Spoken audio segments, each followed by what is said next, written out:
Hoje o nosso vídeo tem o apoio da AutoUncle. Esta é a plataforma líder na Europa na pesquisa e comparação de carros usados. A AutoUncle ajuda milhares de pessoas a encontrar o seu veículo ideal, baseando os seus resultados nas melhores ofertas e não nos anúncios destacados. Com a AutoUncle é fácil encontrar o carro ideal para ti, quer esteja ele em Portugal ou num dos 11 países disponíveis. Por isso mesmo, se estás a pensar em importar carro ou até mesmo comprar aqui em Portugal, a AutoUncle é a ferramenta ideal para encontrar os carros dos teus sonhos ao melhor preço. Olá pessoal, bem-vindos a mais um vídeo do Motorspot. Bom 2021! Se ainda não subscreveram o nosso canal, já sabem, subscrevam e cliquem na campainha para ativar as notificações e receberem uma notificação sempre que lançarmos um novo vídeo aqui no canal. Hoje não trazemos nenhum ensaio, trazemos sim um novo vídeo sobre um tema que já foi abordado várias vezes aqui no canal, que é a importação de veículos, mais propriamente das novas regras sobre o ISV para 2021. Como vocês já devem saber, houveram alterações no que toca aos valores a pagar quando importamos um carro proveniente da União Europeia, e é isso mesmo que hoje neste vídeo vamos tentar explicar, para tentar perceber quais é que foram os carros que ficaram mais caros e quais é que foram os carros que ficaram mais baratos. Pois bem, começando pelos mais caros.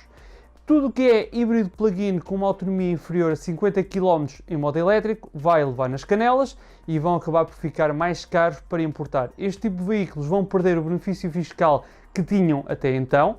O PAN fez chegar uma proposta à Assembleia da República em novembro do ano passado que previa acabar com estes incentivos fiscais para os híbridos plug-in, cuja autonomia fosse inferior a 80 km em modo elétrico. O Governo não cometeu o erro de aceitar esta proposta, no entanto, ela foi ajustada para englobar todos os carros cuja autonomia elétrica seja inferior a 50 km. Isto ia ser uma revolução completa no setor automóvel, pois a maior parte dos híbridos plug-in só fornecem uma autonomia elétrica até 50 km de autonomia. Isto vai fazer com que este benefício fiscal seja perdido e todos os carros que têm uma autonomia inferior a este valor acabam por ficar mais caros no momento da importação e, consequentemente, nos valores de IU que vão pagar ao final do ano. Para além desta questão da autonomia elétrica, estes veículos têm que ter ainda emissões abaixo dos 49 gramas de CO2. A meu ver, esta lei é errada e foi feita por alguém que realmente não percebe o mercado automóvel, não percebe o setor, pois nós neste momento temos que promover a transição energética e não obrigar as pessoas a comprar elétricos só com a premissa de que esses carros são ou não menos poluentes do que os restantes. É uma premissa, mas é uma premissa que pode ser falsa e podemos vir a pagar o erro daqui a uns anos. Não estou com isto a dizer que os elétricos não são amigos do ambiente, apenas só estou a dizer que não devemos apostar só num cavalo, pois podemos daqui a uns anos estar a pagar uma fatura bastante elevada nesta aposta desenfreada que está a ser feita nos elétricos. Eu acho que são uma boa solução de mobilidade para quem quer um carro para a cidade. No entanto, para este urbano, eu acho que ainda são carros muito curtos que acabam por não conseguir dar aqui uma resposta a todas as necessidades a quem precisa fazer mais quilómetros. E depois, o Estado, em vez de se preocupar com os carros que os portugueses compram, eu acho que também se deviam preocupar um bocadinho com a parte da rede energética e de arranjar aqui uma solução viável para que toda a gente consiga fazer essa transição energética e consiga comprar carros eletrificados de forma a conseguir postos de abastecimento ou de carregamento mais baratos, porque, verdade seja dita, nem toda a gente que vive num apartamento tem a possibilidade de ter uma tomada onde liga o carro a carregar. E a meu ver, eu acho que este tipo de leis acho que são contraproducentes na transição energética.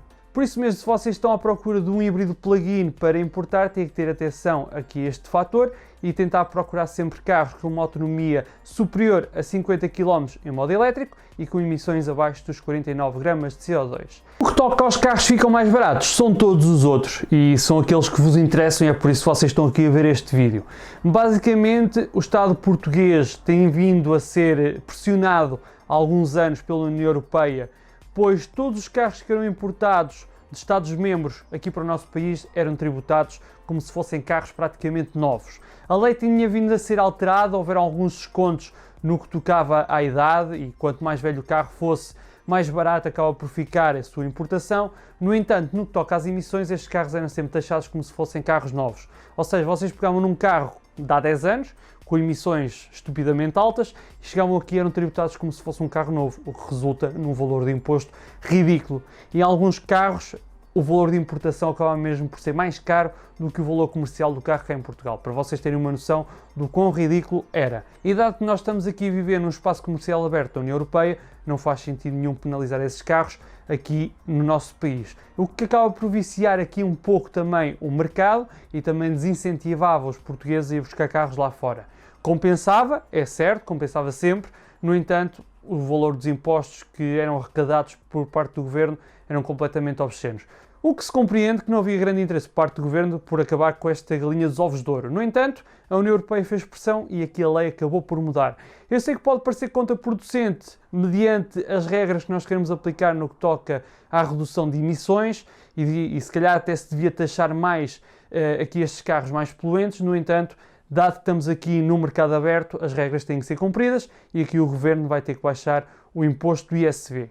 Mas quanto é que fica mais barato importar um carro agora aqui para Portugal? Para vocês terem uma ideia, existem carros cujo valor de importação desceu na casa dos 70%, o que é uma diferença muito grande para alguns carros. Isto faz a diferença de vocês conseguirem buscar, por exemplo, um desportivo lá fora por um preço bem mais simpático àquele que é praticado cá em Portugal e, por vezes, se calhar também em melhor estado. Eu fui pesquisar aqui alguns modelos aqui pela net e fui ver aqui alguns valores de importação de 2020 e 2021 e vou recorrer aqui, por exemplo, à minha cábula e vou começar com o Volvo XC90, um T8 de 2018. Este carro tem uma autonomia superior a 50 km em modo elétrico e menos de 49 gramas de CO2. Este carro é um 2000 cilindrada e pagava no ano passado 731 euros de importação. Estamos a falar de um carro de 2018, ou seja, um carro que vai fazer agora 3 anos e que agora em 2021 vai pagar mais 50 euros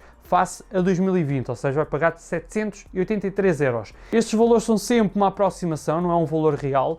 Vocês têm vários calculadores na net onde vocês podem fazer este cálculo do valor, no entanto, ele é sempre uma aproximação. Nunca é um valor vinculativo. Esse valor é feito neste caso pela alfândega, que depois no processo de legalização do carro vocês vão obter. Mas é sempre um valor muito próximo deste. Mas para vocês terem uma ideia, entrando aqui já na casa dos esportivos, no último vídeo que eu fiz sobre a importação automóvel, eu dei o exemplo do Porsche 911-996, que tem 295 gramas de CO2, o motor é um 3387 cilindrada e cuja importação ficava em 24.255 euros, o que é um valor completamente obsceno e que se aproximava praticamente dos valores praticados aqui em Portugal por um carro deste género, em boas condições, que cifra-se ali na casa dos 28, 30 mil euros, já conseguem encontrar alguns 996. Para vocês terem uma ideia, um 996 agora, importar em Portugal, fica na casa dos 7.225 euros, o que é uma redução de preço fantástica. Vocês conseguem carros na Alemanha muito baratos, não é? Para aquilo que se pratica agora nos 911, ainda são 911 a ter em conta, cujo valor de importação acaba por se tornar muito apetecível. Começando aqui em desportivos um bocadinho mais baixos, por exemplo, indo para um carro cabeleireira, um Mercedes SLK 200 de 2006, este carro tem 218 gramas de CO2, é um 1800 cilindrada, e pagava em 2020 11.077 euros de importação. Agora em 2021 paga 2.776 euros, cerca de menos 6.500 euros face ao ano anterior. Estamos aqui que estes 6.500 euros é praticamente metade do valor comercial do carro aqui em Portugal.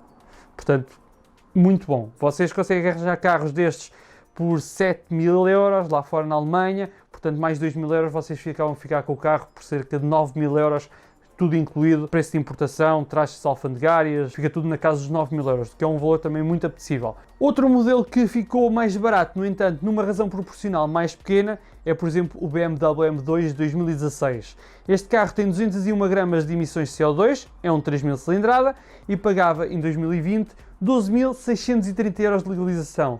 Em 2021 paga menos de 2.000 euros, cerca de 10.000 euros de legalização, que é um valor também muito interessante. A razão proporcional da descida é mais baixa, mas ainda assim acaba por compensar face aos preços praticados aqui em Portugal. Se vocês são mais adeptos de hot hatches, pegando aqui num Renault Megane RS de 2012, este carro tinha 194 gramas de CO2, era um 2000 cilindrada e pagava em 2020 7.146 euros de importação e agora em 2021 paga 4.019 euros. Também estamos aqui a falar em cerca de 3.000 euros a menos daquilo que vocês pagam por um hot hatch. Eu estou a dar estes exemplos apenas a título representativo de diferentes segmentos. Aqui o Renault Megane claramente representa o segmento dos hot hatches, onde vocês conseguem equipará-lo a um Focus RS, a um i30N, a um Golf GTI, que vão ter valores muito semelhantes a estes. Podem ser 500 euros mais caros ou 500 euros mais barato o valor da importação, mas o diferencial face a 2020 há de ser muito semelhante. Claro que esta análise só compensa se vocês estiverem aqui no meio espectro. Se vocês estiverem em extremos de segmentos, por exemplo aqui nos tricilíndricos 1000 a gasolina, não compensa, ou pelo menos a variação de 2020 face a 2021 é muito pouco significativa. O carro ficou mais barato de importar, se calhar um Renault Clio de 2014, pagava em 2020 550 euros de importação e agora paga 530 euros. Estamos aqui a falar de margens muito pequenas. Ou seja, quanto maior a cilindrada, maior a diferença. Por exemplo, se vocês passarem para o extremo da questão e forem, por exemplo, para um Dodge Challenger, para um RT que tem 330 gramas de CO2 e tem um motor 5.6 V8, em que no ano passado pagavam 44 mil euros de importação, este ano vão pagar 35 mil euros. Não fica dado, mas ainda assim, estamos a falar de uma diferença de preço de 10 mil euros, o que é bastante significativo num carro desta natureza. Se vocês não querem nada com a gasolina e estão à procura ainda de um carro a diesel, vocês podem contar também com algum desagravamento face a 2020. Não tão grande quanto nos motores a gasolina, mas existe aqui algum desagravamento que acaba por também compensar em alguns modelos. Por exemplo, se vocês estiverem a pensar em comprar um BMW 320 de 2012, este carro tem cerca de 106 gramas de CO2, é um 2000 de cilindrada e no ano passado pagavam cerca de 2.445 euros para o importar. Este ano fica a cerca de 1.976 euros. Estamos aqui a falar de cerca de 500 euros de diferença, não é muito, mas para um carro desta natureza pode ser significativo. Se vocês quiserem ir para um carro maior cilindrada diesel, por exemplo, se pegarmos aqui num Audi Q7 num 3000 TDI V6, este carro emite cerca de 196 gramas de CO2, tem um motor 3000 diesel V6 e estamos aqui a falar que em 2020 pagava cerca de 20 mil euros para importação e agora este ano de 2021 paga cerca de 10 mil euros para importação. Ou seja, estamos aqui a falar metade do valor, cerca de 10 mil euros de diferença, o que num carro desta natureza, mais uma vez, é bastante significativo. Mais uma vez, estes valores são meramente estimativos, pelo que os valores finais, só com os certificados das emissões emitidos pelas marcas, com os valores tudo certinho, é que estes valores são calculados depois pela alfândega. Resumindo, se vocês quiserem importar um carro para Portugal, quanto mais o carro antigo for e quanto mais poluente, mais barato fica. É basicamente isto que podemos concluir aqui desta alteração do ISV. Claro que quem fizer este tipo de importação não vai buscar monos lá fora, porque se vocês quiserem buscar um chasso velho, o valor de importação e tudo mais acaba por não compensar face ao valor praticado aqui em Portugal. Este tipo de importação compensa para quando vocês querem buscar carros mais exóticos e mais exclusivos. Novamente, aqueles carros mais baratinhos de 2012, 2013, os 3 cilíndricos, 1000 a gasolina, face o preço de importação e face aos preços que já são praticados cá em Portugal, a variação do preço é muito pequena e acaba por não compensar trazê-los para Portugal. Mas ainda assim podem encontrar bons negócios. Eu espero que este vídeo tenha servido de ajuda para vos esclarecer todas as dúvidas sobre o ISV em 2021. Se ainda não ficaram esclarecidos ou se têm mais alguma dúvida adicional, enviem-nos um e-mail para o e-mail que está na descrição do vídeo.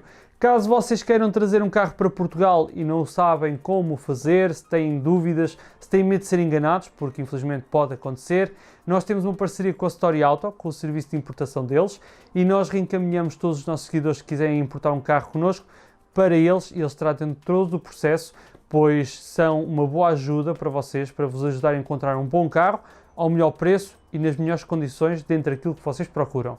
Por isso mesmo, se gostaram do nosso vídeo, já sabem, subscrevam o nosso canal, sigam-nos no nosso Instagram, no nosso Facebook e em motorspot.pt para acompanhar todas as novidades sobre o mundo automóvel. Eu agora despeço-me, pessoal, e até uma próxima.